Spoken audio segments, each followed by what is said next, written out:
Okay, here we go. But the Mishnah in Bais. That's correct. We're up to the Mishnah in the basement base. I just want to quickly do a review of what we learned yesterday. Yesterday, we learned the whole sugya of apotropos.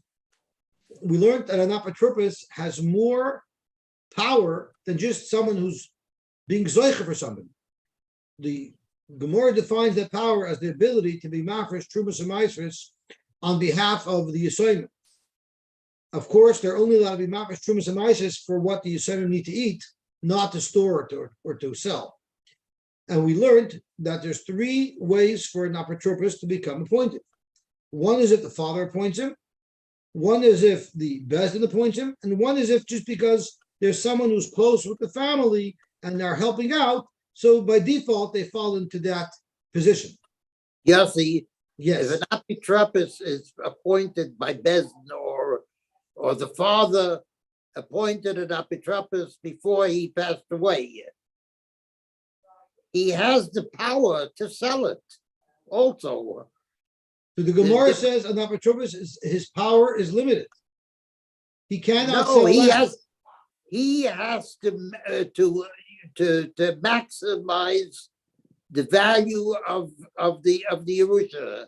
Correct. And if maximizing the value of the Yerusha is selling it because it's true and the price is going to fall, then so something is going to go bad. Yes, he's allowed to sell. But what if he has a piece of property that's far away and he wants to sell that property to buy a property that's closer? He's not allowed to do that, the Gemara says. He doesn't have the power to do that. Because how does he know that a property that he's going to buy from somebody else won't get seized from him because some malva owes the guy he bought it from him? So, no, if he does all the searching and there's not going to be a malva. But that's not what the Gemara says. The Gemara says that you have to be worried. You have to be worried that there's going to be a malva. No, but if you make it's leave good enough alone. The Gemara says you got to leave good enough alone, and he's not allowed to do that unless there's a pressing reason because he's going to lose. There'll be a loss. But they're not allowed to do that. So they're pretty limited in what they're allowed to do. Okay. So out of these three ways to become an apotropos, there are some differences. For instance, if Bezdin appoints an apotropos, they're only going to appoint an adult male. An Eved, they will not be appointing as an apotropos.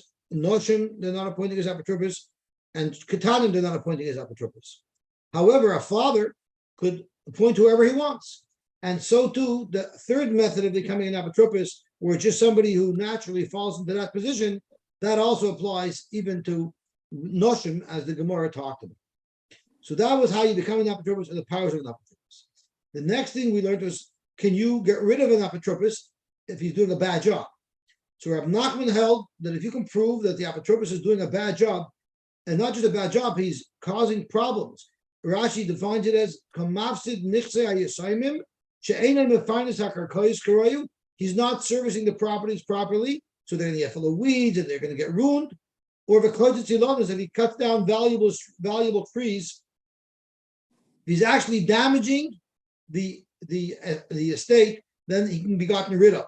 But the Gemara says, what if he buys himself fancy clothing from the estate and writes it off as an expense?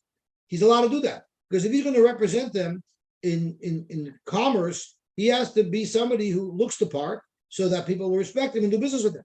So that is an eligible expense. We wouldn't scorn him for that. Like I once heard comedy talk shows say, you want to succeed in business, you have to dress British, but think Yiddish. Now, the other question that comes into play with Yosy is at the end of his term, when the apotropos' job has been discharged, does the apotropos have to swear? So Tosfos tells us there is a shvua that our Gemara discusses and our Mishnah discusses, but Tosfos makes clear he doesn't have to swear that he wasn't posheya, doesn't have to swear he did something wrong. The only shvua that he has to make is that he's no longer holding any of their assets, and everything that belongs to them is theirs. He didn't take anything. But as far as how good a job he did, that he never has to swear, because even if he was Pesheya, he's indemnified. So the question is, does he have to swear? So there's a machlokes tanoim as to what type of apotropos has to swear. And basically, it's all based on whether or not, if we force an apotropos to swear, will that discourage people from becoming apotropos? Because they might say, if you're going to make me swear, then I don't need the whole thing. I'm not going to volunteer. So the Gemara says, the Tanakama says, that if Bezdin appoints him, then we don't make him swear. Because Bezdin is asking just a man from the street to volunteer. I'm not going to volunteer if you're going to make me swear. But if the father asked me to be the apotropos, then I have to swear. You know why? Because if I'm doing it, it's a big responsibility. It's a big job you're taking upon yourself. If you're doing it, you obviously owe him something. You obviously owe the father a favor. So therefore, even if we make you swear at the end, you're not going to refuse to accept apotropos because you know you owe him. The Abba Shaul had the opposite story. He said that when you're working directly for the father, you don't have to swear because you're doing him a favor. And if he's going to start making you swear, he's not going to be interested in doing the favor.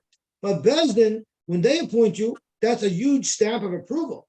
If someone could write on his resume that I was chosen by Bezdin to be an apotropos, that's Bezdin saying this is someone who's so reliable. That'll be great for him to get a job with. So therefore, that's something that's very coveted. He wants that, and therefore we can ask him to swear, and he won't have a problem with it because it's worth it for him. Now, the last thing we learned that was unique about Yisayim is normally kinyonim of metalfin are done through Mashiach. There's a takana that Yisayim they're koine b'kinyan kesef when it benefits them. So to give you an example, when would it benefit them? They buy a bushel of fruit for $10, and they paid for it, so they made a kinyan kesef, but they didn't make the Mashiach yet. Before they made the Mashiach, the bushel went up in value. A regular person would have to pay more for it because he wasn't koine it yet, and it went up in value and it belongs still to the moicher. But since we consider kinyan kesef a good kinyan for them, therefore we say that it's theirs already, and therefore it went up in value in their possession. The exceptions to this rule, Rabbi Shisha says, is you don't use a gotcha moment to get them out of a deal when they really should have the deal, in a case where it's going to discourage people from doing business with them. So for instance, let's say they're selling property. They're selling metaltlin, and the people that bought it from them,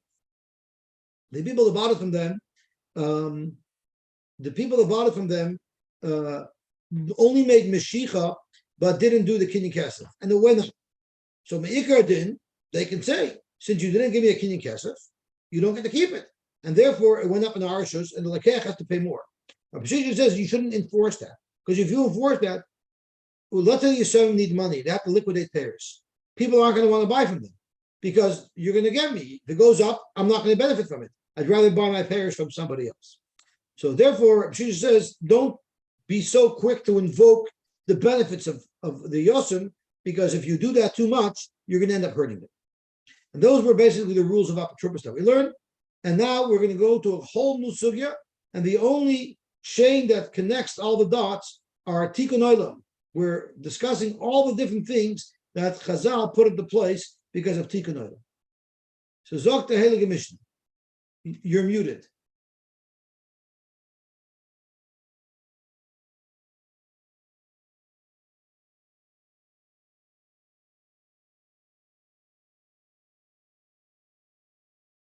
No. Oh, now you're good.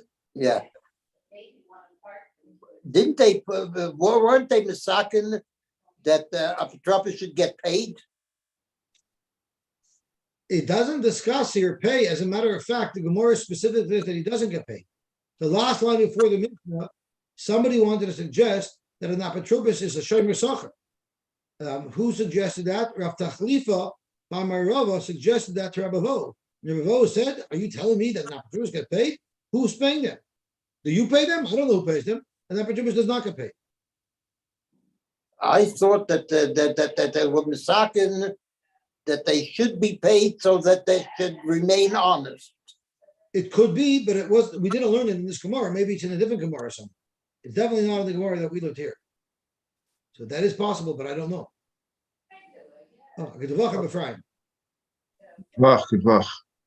So let's have a look at the Mishnah. Hametama, v'amedama, v'amenasa. Three things, metama.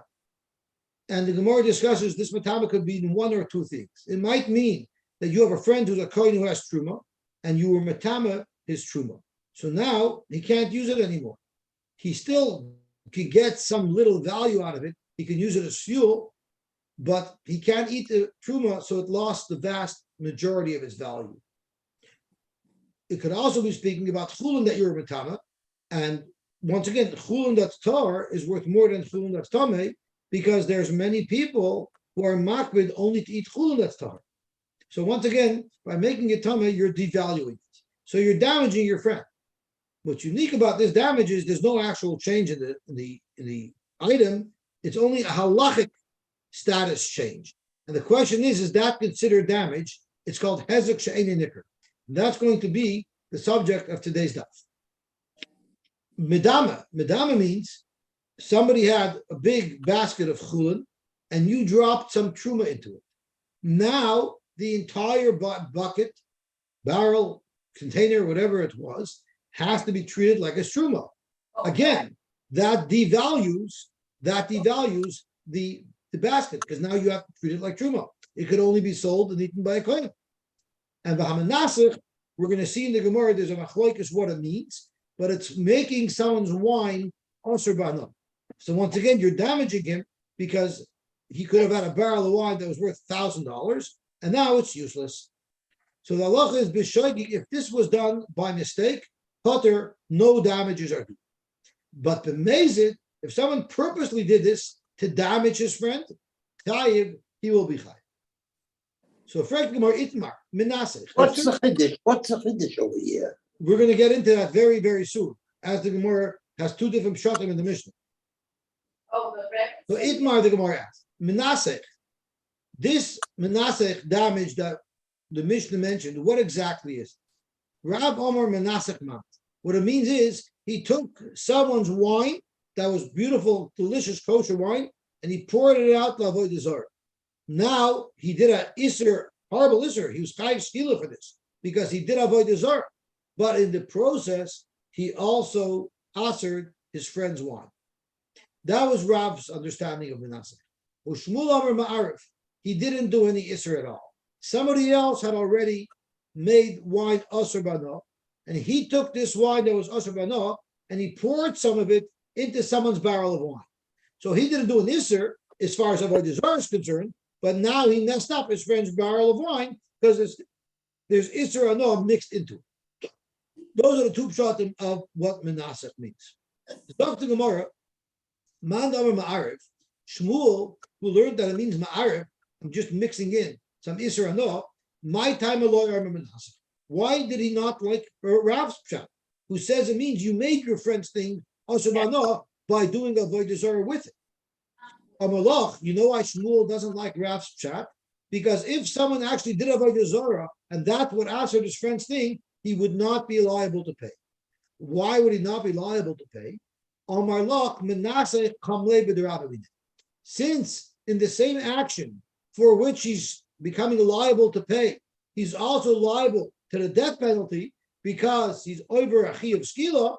Well, the halach is whenever in one action, in one ma'aseh, you're mechuyev mammon and misa, you pay with the bigger one. You pay with the mammon, you pay with the misa that is, and the mammon you don't have to pay. So Zok Shmuel, if I'm going to learn Pshat in the Mishnah that the Menaseh means you're over this by the Zorah, then the Mishnah wouldn't say b'mezid chayiv because he wouldn't be chayiv at all because it would become a b'derabah. So therefore, I'm going to explain it that someone just mixed isser ano into your wine. No aver was done as far as avodah zarah. Therefore, the action that damaged Yadam's wine is mechayiv me to pay. The idach. What about Rav? How come Rav doesn't have a problem calling b'derabah? So Kamar can Rav Yirmiyah because Rav learned like Rav Yirmiyah. The Amar Rav Yirmiyah. The averus did not come at the same time. Mishas agbahu dekam. The moment he picked it up, that's when he was kind of. That's when the chiyuv of mammon was triggered. Mischayev b'nafshoy lehava achas nisu. But he wasn't mechuyev misa until he actually made it asur b'no. So since the two things didn't come at the same time, there was a lapse in between when each thing occurred. There's no problem of kamlei b'derabim. Zok Gemara Lumanda Manasseh. Rab who said it's speaking by Manasseh, and he mitigated the problem of kamlei b'derabim. But my time aloi amar ma'arif. What's wrong with Shmuel's pshat? Why didn't he learn that it's ma'arif? And he has to come out to these chidushim of Rabbi Yirmiyah. Amar Loch, he said ma'arif is the same thing as hainu v'amadama. What does ma'arif mean? You're mixing some Israel into wine. Medama is you're mixing some truma into chulin. It's really the same thing.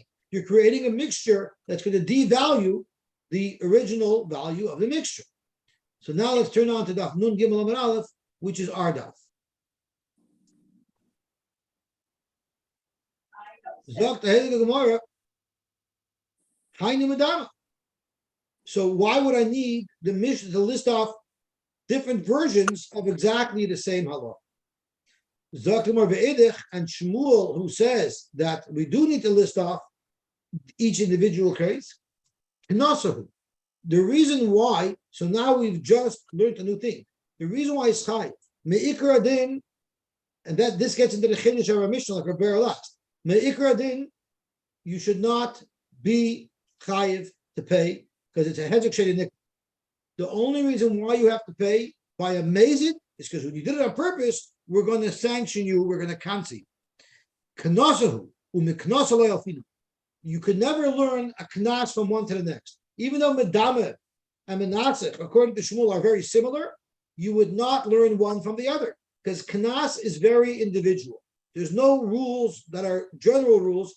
Every single item has to be judged by the Bezin on a case-by-case basis. Do we cancel or don't we cancel? So therefore, the Mishnah has to list off both Medama and Menasech. Zok Gemara, but according to Rav, who didn't like that svara, and he held that it couldn't say, you couldn't say that Menasech means Ma'arev, because Hainu Medama, meaning I don't need multiple cases of Knas, because you could learn one from the other. Why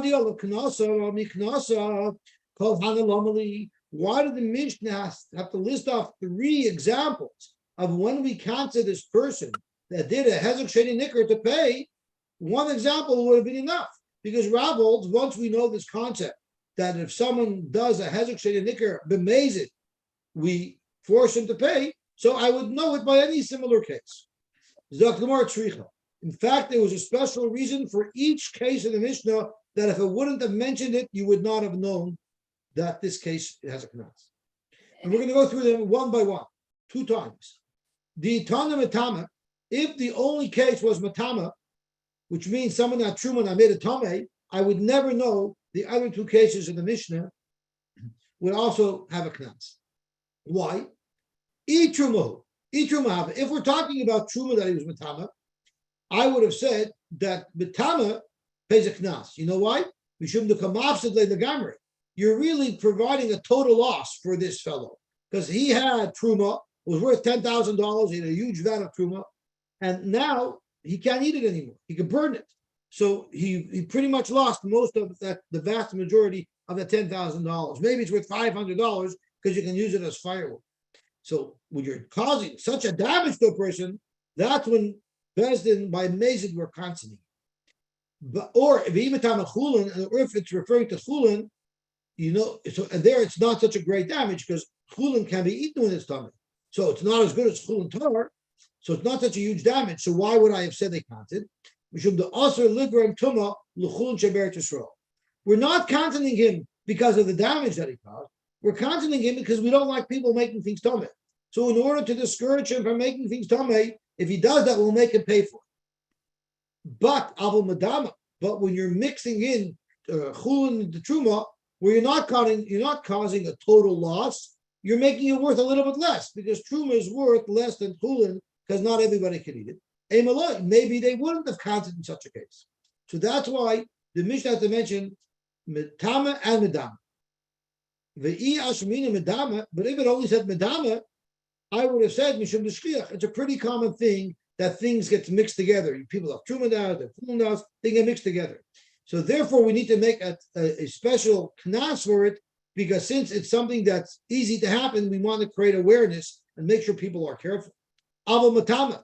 But when someone is matama that the hirish of his friend, the loshkiach, that's not so common. Maybe Amaloi, maybe the Rabbanan wouldn't focus on creating a takana for something that's not a likely event. V'yash mina matama umadama, and even if we do both, I still wouldn't know Manasseh. You know why? We should delay kimle b'derabamina, because neither matama nor madama carry a death penalty. Aval Manasseh, which according to Rab carries a death penalty, the kimle b'derabamina, maybe there you don't count it because anyway the guy's getting killed. But Mash Malone, that we still count him and we don't say come like Rabbi Yirmiyah explained that in fact the Isser Mammon, the liability for Mammon happens earlier when he picks it up, and the Chiv doesn't come until he actually pours it. Zok to Gemara, that's really good if all these three takanas were made together, we can explain why each one was needed. However, Ulahad the Tani Abudu Rabavin.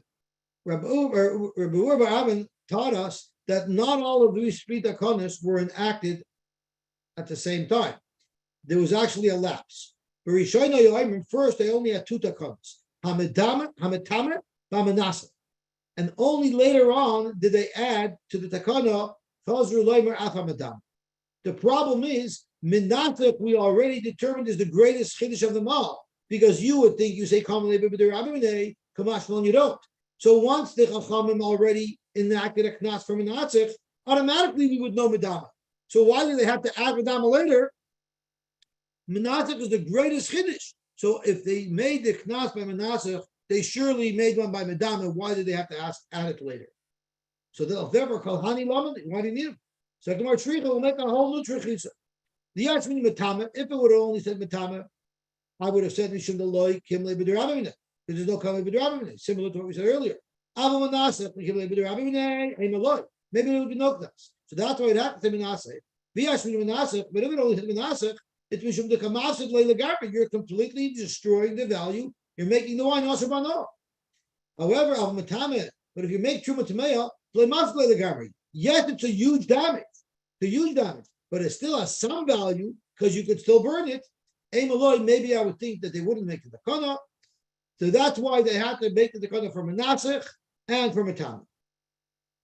How come you don't automatically know Madama? There it is, V'yashmin Hanitarti. If we only knew Menasech and Matama, we would not know Madama. Why? Both Menasech is a great loss, as well as Matama is a great loss, because you're basically devaluing this whole thing because it cannot be eaten anymore.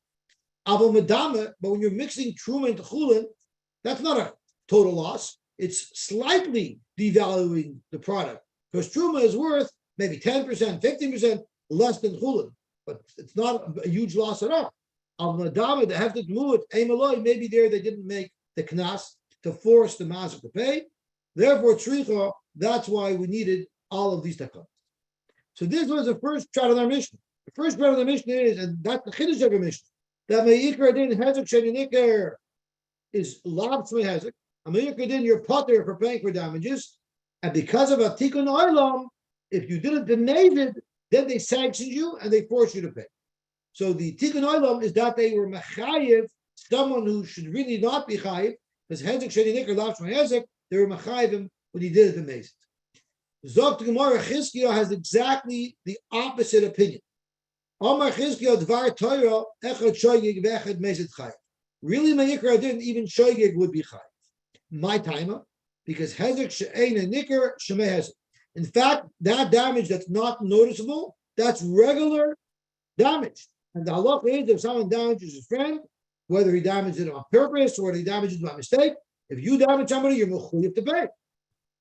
So the question is, why in the world did they let him off the hook if he did it by mistake, if he did it by shoygig?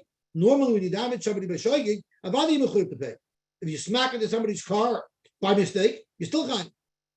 So tomorrow, I'll tell you why.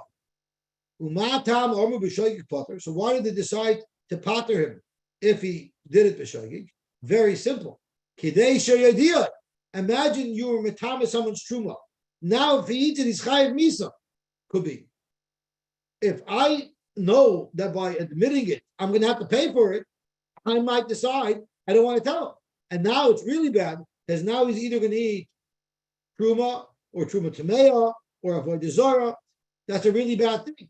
So we'd rather you tell him. So therefore, we give you immunity. We grant you immunity because you're going to disclose that at least the person should have been nichshol naver.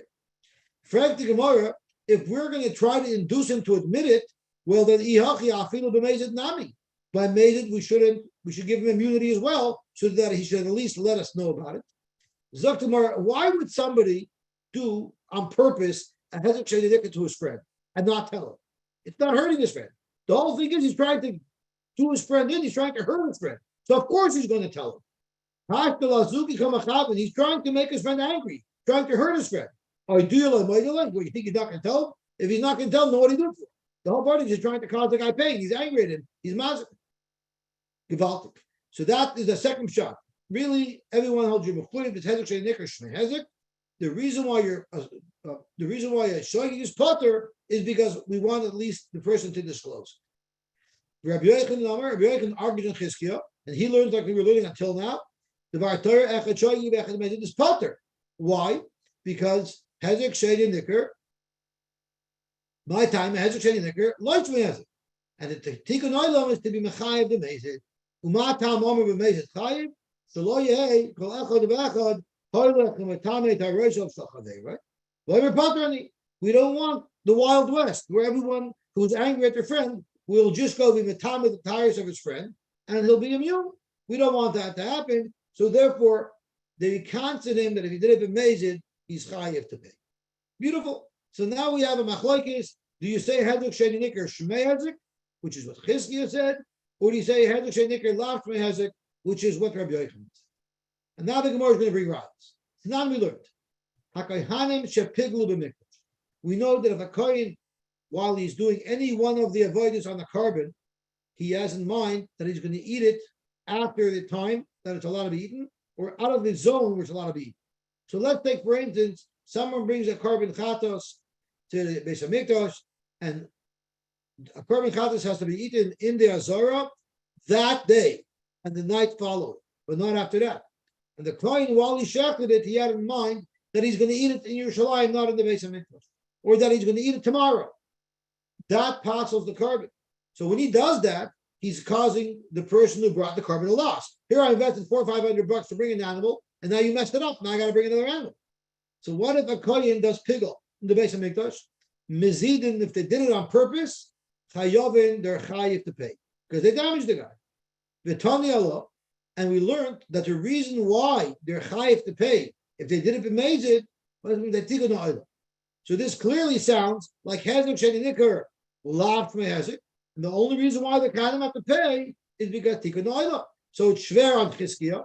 The Amrit hezek sheni nikar shmei hezek. If you hold a Chizkiah that hezek sheni nikar shmei hezek, high shogegin peturin if they tikkun ha'olam b'boiler. The mission should have stuck in. B'mezid it's chayiv. B'shogeg it's potter. Why b'shogeg is potter? Because of tikkun ha'olam, meaning we want the kohanim at least to admit that they made pigel by mistake, so that at least the guy knows that he needs to bring a new carbon. Zok Gemara, that's in fact exactly how Chizkiah would understand this mission. Zok Gemara, hakanami kamer. That's how we learn the mission. Mezidin chayavim. That's what it says in the Mishnah. But the Tam expects you to make a deal. Oh, shogeg peturin. But if it was shogeg with butter, and what's the reason for our diuk? If they tikkun ha'olam. Because of tikkun ha'olam, are you potter by shogeg? Because my ikar din you would be chayiv, because Chizkiah holds hezek sheni nikar shmei hezek. Okay, we dodged one bullet. Now we're going to have another bullet. So again, we're going to bring a raya to the shaila of hezek sheni nikar if it's shmei hezek or not. Mazar Rabbi Eliezer. Ha'oitzim malacha b'meichak. Now, halacha is before you mix the ashes of the paradum into the water, you have to go take this water, draw this water from Mayim Chaim, and that water has to be very protected. Rashi tells us, it says, L'mishmeret l'menida. This water has to be watched because it's going to be used for the menida. It has to be mishumaris l'kach. It has to be watched the whole time. So if you do something else with it, you've invalidated the water. Meaning, Hektish had this water that was very valuable, and then if you go and do malacha with it, you're doing a hezek sheni nikar because you're causing that this water could no longer be used. Or Paras Chatos. We all know if so you have a paraduma and the paraduma does work, it says Asher loy Allah aleha oil. If you do make it do any work, the paraduma is disqualified. Paraduma can be worth hundreds of thousands of dollars, if not more, because of how rare it is. Imagine the basic Mikdash has one, and then you damage it by doing work with it. The halach is pater midine adam, the chayiv midine shemai. Once again, why is it pater midine adam? Because hezek sheni nicker lav mehezek. You only chayiv midine shemai. So once again, it's a kashan chizkiya ve'iamet hezek sheni nicker shmei hezek midine adam nami lechayiv. Shouldn't he even be mechuyev to pay for the mayim chayim or for the paraduma meikar adin? Hezek sheni nicker. According to Chizkiah, so this is the kasha that Rabbi Eliezer asked, who might have a mufark. Rabbi Eliezer asked the kasha, but he also answered it. Like a Rosh Even Shir, he asked kashas, and he tells you a teretz. What did he answer? He answered the type of damage that was done, even if it was so subtle, the type of damage that was done was so subtle, even if you hold Hezek Sheni Shmei Hezek, this is not enough of a Hezek even to pass the threshold of Hezek Sheni. And why? Para, what was the work that was done with the para? Sheikh Nisa Lerivka Amanasha Tinek Vesidaj. What happened is we were taking this paraduma into the barn to bring it to its mother to nurse. There happened to have been stalks of wheat on the floor, which means as the animal is walking to its mother, it's threshing. Now, if you didn't have in mind that it should be threshing, it's a non-issue. They're just walking to their mother. But what if this fellow did something bad? And he had in mind, you know what? Once I'm taking this baby into nurse, let it thresh along the way. So really, I didn't do any ma'isa. The exact same walking from where the animal was to its mother occurs no matter what. The only difference between it becoming possible or not is merely my machshava. Do I want that this animal should thresh or not? It's going to thresh anyway. But the question is, do we consider it a malacha done? That's only my machshava that creates that. So that's such a subtle violation because the action was not a violation. It was only the kavanah that this person had that was leading it. That was the problem. Even in other words, then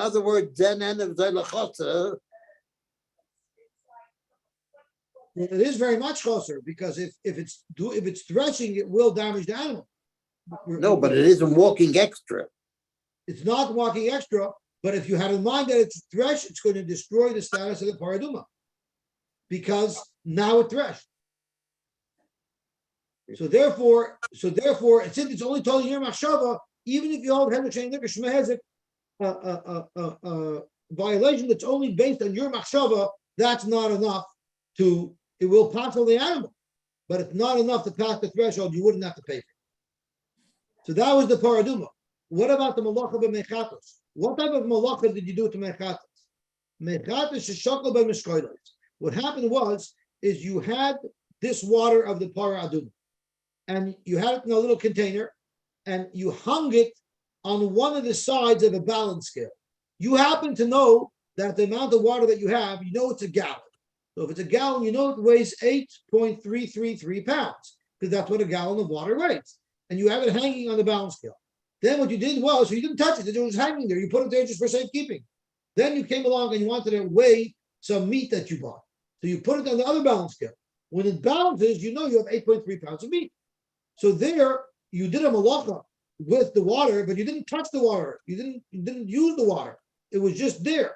So also, it's a very subtle use of the water, and therefore, even if you hold hezek sheni nicker shmei hezek, this would not pass the threshold. Correct the Gemara. Never mind, it won't pass the threshold. It doesn't pass on the water. If you did this and you weighed meat against the weight of the water, it would still be allowed to be used. So that can't be the case that we're talking about, because the case that we're talking about says that you're chayv b'din shemayim, but you wouldn't be chayv b'din shemayim if the water is still good. The Omer Rava said, Mei chatos, the water, the mayim chaim that's being used for the carbon chat, for the paraduma, and I'm going to turn over the Amud. Sheshakol ben mishkolos, that you just use as a counterweight. You didn't even put them on. They were there before. Kshera. It's such a subtle use of the mechatos that it doesn't even possible. So that can't be the case with the Bryce that says Chai B'din Yishamayim. So Gemara Loi Kasha. You know what we're talking about? Haba Gufan, Haba Chenegda. Rava, who says if you use them as a counterweight, it's Kshera, that's using it as a counterweight. The Bryce that says it passes it, and that's why it's Chai B'din Yishamayim, is Begufan. And what does it mean, Begufan? Very, very simple. You had this Mayim Chaim in a container, you drop the meat into the actual water, which makes the water level rise. By making the water level rise, if you have the markings on the container, based on how much it rises, you know the volume of the meat. If you know the volume of the meat, and you know its typical density and typically how much a cubic inch weighs, then you could figure out its weight. So therefore, there you're actually using the water itself to weigh it. That's worse. That will in fact passel the water. Frag the Gemara, not only should it passel the water, that should also pass the threshold and be a hezek sheni nicker. According to Chizkiah, you should be chayiv even b'dei adam. Frag the Gemara begufan ma'isika ovid. He's doing a ma'isika ovid. The hezek sheni nicker shmei hezek, and the behold Chizkiah that hezek sheni nicker shmei hezek b'dei adam nami l'chayiv. This person who used the water in such a way to weigh the meat should be chayiv even b'dei adam. So we're back to the drawing board. We have a brayta that says that you're only chayiv b'dei shemayim, but not b'dei adam. The question is, why is that? The old hezek sheni nicker shmei hezek, in fact, it should be chayiv even b'dei adam. Both Rava's case, where he says the water is kosher, is if you weigh against it. The brayta that says it ruins the water is also when you weigh against it. So why is the brayta say that it's possible? When you did this weighing, did you lose focus of focusing on the water to make sure that it's shomer for the paraduma? If you lost focus, that will damage the water and it'll be possible, yet it won't cross the threshold of hezek. So therefore, it's not even the hezek sheni nicker. So even though the water is possible, it's not a hezek sheni nicker, and therefore you're not chayiv b'dei adam. Rava's case, that it's kosher, is speaking, yes, I did use it as a counterweight, but at no moment did I lose focus of watching this water to know that it has to be used for the paraduma. Okay, so we keep on discussing the shaila, hezek sheni nicker, shmei hezek or lav shmei hezek. Chizkiah held shmei hezek, and the Gemara asked on Chizkiah from several different places, but each time Chizkiah was able to find a way to explain the brayta that we were asking a kasha from. So now Rav Papa lines up to ask a kasha on Chizkiah. Mother Rav Papa, what happens if you're gozal matbeya? You steal a matbeya from somebody, v'nifsal, and while you had it, it became possible, meaning the king canceled that coin, it's now worthless. Or truma, you stole truma, which had value, but v'nitmas became tamei while it was by you, not because you were matamid. It became tamei, nothing to do with you, but it became tamei after you stole it. Or chametz for over a little Pesach. Someone stole chametz, and then Pesach came. So now this is all hezek sheni nicker, because the item is exactly in the same condition in which you stole it, but now it's not worth anything anymore. The halacha is the ganav can give it back to the nigzal as is and say, I'm sorry, I don't owe you a penny. I gave you back exactly what I took from you. If somebody takes chametz and he sells it. Before Pesach. Yeah, and he sells it. He's a ganav. He can't sell it. He's allowed to sell it. If he's kainet, he could sell it. He had to be kainet with Yish and Shinu Rishos, with Shinu Maisa. If he did something that would have made him be kainet, he would be able to sell it. But even though it's not his. That's right. So a ganav will eventually be kainet, but just for the fact that he stole it does not make him be kainet. But he is kainet to have a kinning zela. So the question is, did the kinning zela allow him to sell it? That's a good shaila in Lomdus in Bava Kama. But because a ganav does get a kinning on it to be mechayiv and anointed. would that allow him to sell it? That's a good question. I don't know the answer to that. So Zog to Gemara, the Amit Hezek Shenik Shmehezek, if you hold Hezek Shenik is called Hezek, Hi Gazlan. This fellow here is a Gazlan. And if he's a Gazlan, and we consider this to be damaged, therefore Umamana Ma'al Yaboy Shlume. He should have to pay. So it must be that you say Hezek Shenik Lav Shmei Hezek. And that's what the Gemara concludes to Yufta. In fact, we've slogged up Chizkiah, because from this fact that you can say Rachel Chabanecha, it must be that Hezek Sheni Nikr Lav Shmei Hezek. Gewaltig. Now we're going to have something very interesting. We've just slogged up Chizkiah, and now the Gemara is going to go right back into discussing the Machlokes, as if we never slogged them up. So Rabbi Kiva Eger said this is not uncommon. You find it in the Gemara sometimes, that we have a tiyufta, and then we go back and discuss it again, as if we never slogged them up. Let's say that there's a machlokes tanoim between whether or not hezek sheni nikar shmehezek or not. And these are going to be familiar cases. Hametama, v'amadama, v'amanasa. The same cases are in our Mishnah. Our Mishnah only brought one shita that said b'meizet chayiv b'shogig potter. The Brisa brings down an additional shita here, and it's the first shita in the Brisa. Echad shogig v'echad meizet chayiv divrei Meir. For Meir hold, they're both. That would indicate why shogig chayiv. At first glance, the only reason why shogig should be chayiv is because he holds hezek sheni nikar shmei hezek. And if hezek sheni nikar shmei hezek, then it doesn't matter if you did it b'shogig. It doesn't matter if you did it b'meizet. You're chayiv because a person is chayiv for any damage that he causes. Yehuda, like our Mishnah, is shogig potter b'meizet chayiv. So what's the most logical, obvious machlokes over here? My lav b'hakam evivi. Let's say this is the machlokes. The Mars over hezek sheni nikar shmei hezek. Reb Meir holds hezek sheni nikar shmei hezek, and that's why you're chayiv sai shogig and sai meizet. Umaritz over where the Yehuda holds lo shmei hezek, and therefore bin meizet we can't say him, but b'shogig is potter. So you have a right that there's a machlokes tanoim if hezek sheni nikar shmei hezek or not. Amar Nachman Yitzchak, no.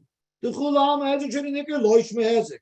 Everybody else is lo shmei hezek, and therefore it makes perfect sense if you're chayiv only when you did it b'meizet, and you're potter if you did it b'shogig. So why would your mayor hold your chayiv even if you did it b'shogig? I hezek sheni nikar lo shmei hezek. Because here there's a tzad to say that even though you did it b'shogig, we'll still cancel you, because since we don't want you to do it b'meizet, we'll cancel you even if you did it b'shogig. The Mars of our cancel shogig atu meizet, or mayor holds that they counted shogig just like they counted meizet. Even though meizet is only a knas, they still counted shogig atu meizet. That's why both shogig and meizet have to pay. Umar Sover loy counted shogig atu meizet, which would be Rav Yehuda.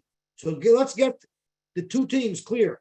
Where Meir holds counsel shogig atu meizet, and Rav Yehuda said loy counsel shogig atu meizet.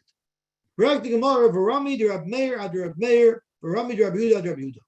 In our brisa, Rav Meir holds counsel shogig atu meizet. I'm going to show you a different brisa where Rav Meir said loy counsel shogig atu meizet.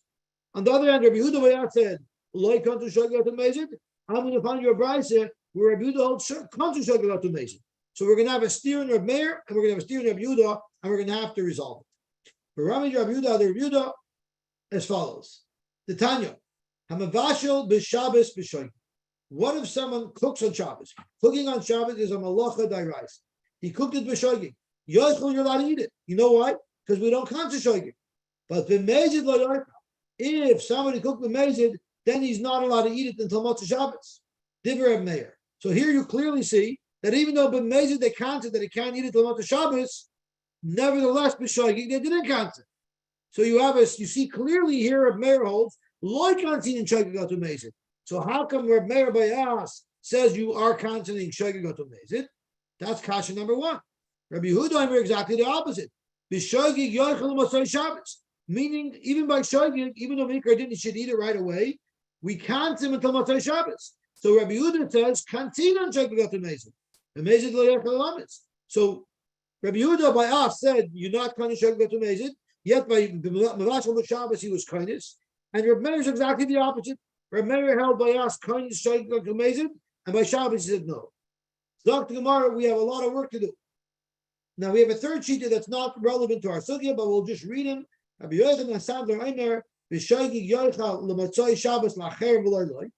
he cooked b'shogig, he's never allowed to eat this again.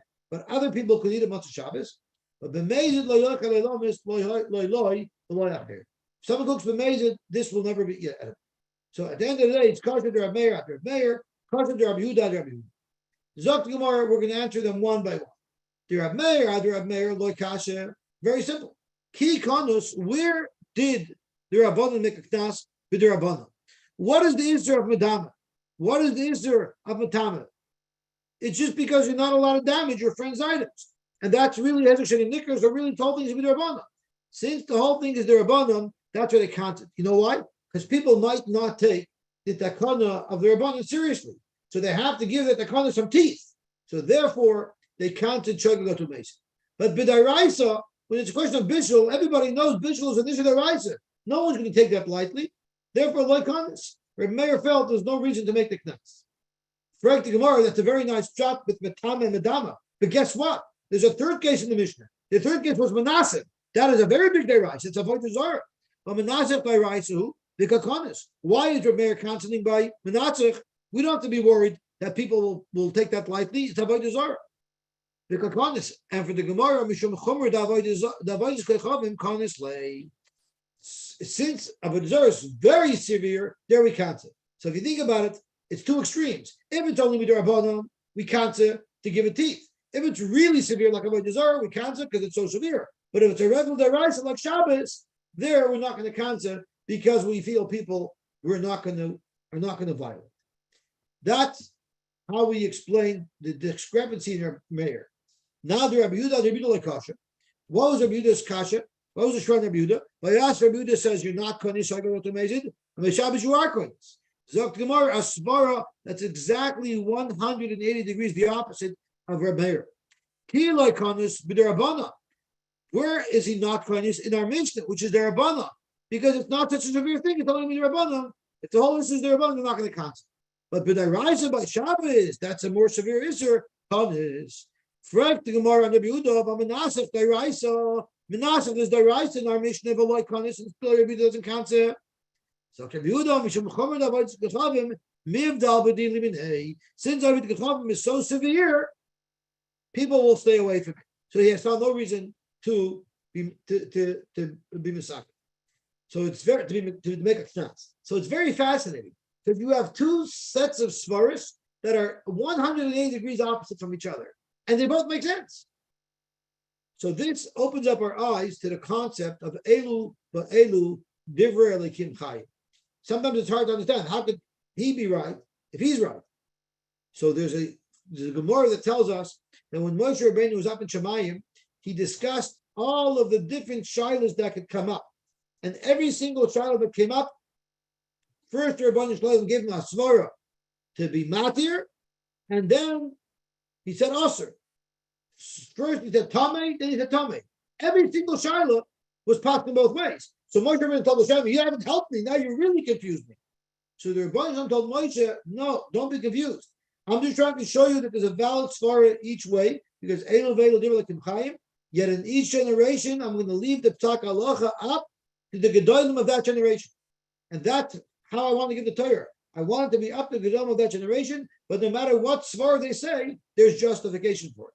I believe that this Gemara really illustrates that, because we have two sets of halachas that are exactly the opposite of each other, each one with a strong case to justify it. Gewaltig. Let's see the Gemara weiter. For Rabbi Reb Meir ad Reb Meir b'daraisa. The Gemara says, I think Rebbe. Yeah, that's what Rav Moshe, when he gave smicha to Rabbanim, right? He used to say, the darf zum breite places. Yeah. Someone told me the story of when Reb Moshe became a Gadol Hador. He was a young Rav in Russia, just getting started, and a Rav, a woman came over to him, and she was an Aguna, and she said, there's a man here in our village who's willing to marry me. For an almana in those days to find somebody was virtually impossible. They didn't have communications and transportation like they have today. So here a man comes by that wants to marry her. It's an opportunity of once in a lifetime. But she says that we have a big shiloh if I'm allowed to remarry. I need you to pass it for me. It was like Wednesday afternoon. And she said, I need to know by Sunday morning because Sunday morning he's leaving town. And if I can't marry him then, he's gone and I'll be alone for the rest of my life. So that was a lot of pressure. And it was a very difficult Aguna Shiloh. And Reb Moshe sent the Shiloh to Reb Chaim Ozer. Reb Chaim Ozer was a Pesach Ador. And Reb Chaim Ozer sent him back a day later. So he got ready on Friday. He got back a letter from Reb Chaim Ozer. This is a very difficult Shiloh. It's going to take me a considerable amount of time to paskin it. I'm sorry, I will not be able to paskin the Shiloh by Sunday. So Reb Moshe realized that he has to paskin. No, he had Rebbeim and he learned Torah and he knew Kol Torah Kula. He put himself into a room and it took a heart of it and he busted himself to go through all of Shas to find the answer to this Shiloh. Sunday morning he paskin for this woman. You are mutter to marry. Beautiful, beautiful simcha. Tuesday morning, after she's married and gone, he gets a letter from Chaim Ozer. I finally looked into it. The woman is awesome. So Reb Moshe said, I stand by my psak. I did exactly what's demanded of a posik to reach out to Kol HaTorah Kula to find reasons why I should pass in my way, and I pass in that way, following the proper rules, and I stand by my psak. That's when Reb Moshe, talking about greater places, that's when he developed greater places. How do I know the story? Because when my brother became a Pesach, he also had a very big Shiloh, and he went it over with Reb Moshe. Reb Moshe, he says, so my brother asked Reb Moshe for a letter, a tshuva, as if he sent him a Shiloh. So no. The will sein a Pesach, darfst du haben breite Plates. Wow, beautiful. And Reb Moshe lived by that. So he had a right to demand it of others. Unbelievable. And that was the first Shiloh and the first when he passed it, he had such opposition. So Reb Moshe prepared him. Reb Moshe's brother-in-law, Reb Baron Soloveitchik, was his biggest misnagget. That could have been another reason why Reb Moshe didn't want to weigh in on it. He didn't want to make it into a family feud. But Gewaltig. Okay, let's see the Gemara weiter. Strike the Gemara. Now we're going to find a steer in Reb Meir. We just said that Reb Meir hold that when there's a deraisa, there's no need to make a gzeira. Zog to Gemara, Verami the Reb Meir ad Reb Meir b'deraisa. You just said that by Shabbos, Reb Meir is not geyser. I'm going to show you by a deraisa where Reb Meir is geyser. So once again, we're going to have a stira. The Tanya we learned. If someone is over a malacha deraisa and he plants on Shabbos b'shoyeg, yikayim. Amazing jiakar. Now this seems to be very supportive of what we said. There's no gzeira shoyeg got to mezit by Shabbos, which is a deraisa. But this is not what we need to focus on because this is not where the kasha is from. The kasha is on the next line. Uva shvius, but on Shemitah, if you plant and you're over a deraisa, ben b'shoyeg ben b'mezit yikar de Reb Meir. So by Shavuos, by Shemitah, you see that Reb Meir is geyser, so you got to mezit, and it's a deraisa. So the first question you're going to ask me is, why am I asking a kasha from Shavuos here to Reb Meir by Mavasal b'Shabbos? Minei ubein, this branch you have a stira. Why by Shavuos are we geyser, so you got to mezit, and by Shabbos we're not? So let's put that on hold for just a minute because we have the same kasha with Reb Yehuda. Yehuda b'Shvuos b'Shoyeg yikayim b'mezit yiyakar. Meaning by deraisa, you're not going to show you got to mezit. Once, which is a weiter steer to Reb Yehuda, because we said earlier Reb Yehuda is geyser. U'v'Shabbos ben b'Shoyeg ben mezit yiyakar. Frank the Gemara l'tameid. According to you, why are you asking me a kasha from Reb Meir here to Reb Meir b'Masal b'Shabbos? Reb Meir minei ubein is a steer. Tikshel chahidufa mirti. Ha deraisa, Shabbos is deraisa. Ha deraisa and Shavuos is deraisa. Ma'ishna Shabbos. Why by Shabbos is Reb Meir not geyser? U'ma'ishna Shavuos, and why by Shavuos if someone planted illegally he is geyser? So you can't bring any rye from there because that's an individual problem. And I'll give you the answer. Alahalkim kedekatani time. You know why Reb Meir is gozer by Shavuos and he's not gozer by Shabbos? Very simply. Amar Reb Meir mipnei ma'ani yomer b'Shabbos b'shoigig yekayim and b'mezid yaker and by Shavuos bein b'shoigig bein b'mezid yaker. Very, very simple. Let me ask you a question. Someone planted on Shabbos, and a month later you see a 30-day growth. Are you going to be able to look at that plant and know for sure it was planted on Shabbos and not maybe on Friday or on Sunday? It's possible to tell. You can't look at a plant and know precisely how many days old it is. So therefore, really, you're not gozer by amazing, by the Raisa. Because it's a davar chomer. You don't have to be gozer. And we don't have to worry that in the future, people are going to see a plant that was planted on Shabbos because there's no way they'll know. But if I see a plant growing, I can definitely determine what year it was planted in.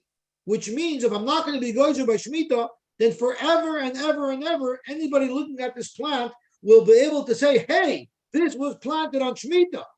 That's why we're gozer, because we don't want plants around that were planted on Shemitah that's easily identified as such. So Zok Gemara, Yisrael moinin l'shvius. Sure, they can count how much time passed since Shvius. As Rashi says, Yisrael moinin shnois netiyasein l'shvius. They would count they would keep track of what year things were planted in. You know why they have to keep track of which year things were planted in? They need to know, is this plant in its first 3 years, where it's also Bana? Is it in its 4th year? Is it in its 5th year? So anybody who sees it will say, okay, let's see, this looks like it's in its 4th year, you go back 3 years, 2 years, that they'll always know in the cheshbon that this was planted on Shemitah. And if people see that there's a lot of plants out there that they can trace and know that it was planted on Shemitah, people are going to lose their respect for Shemitah. But on the other hand, on Shabbos, turning on to Daf Nun Daled Amud Aleph,